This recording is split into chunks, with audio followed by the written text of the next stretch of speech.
أعلنت رابطة الأندية المحترفين 3 عقوبات على الأهلي، حيث أعلنت فوز الزمالك في المباراة التي كانت مقامة بين الجانبين ولم يحضرها ولم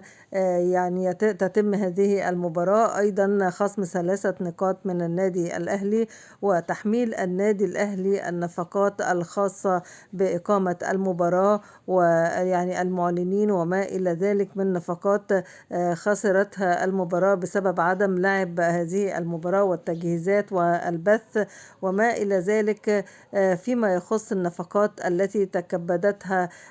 المنظومة ككل بسبب هذا اللقاء والذي لم يتم، رغم أن كان هناك متوافر الحكام المصريين، ولكن وجهة النظر النادي الأهلي كانت عدم اللعب.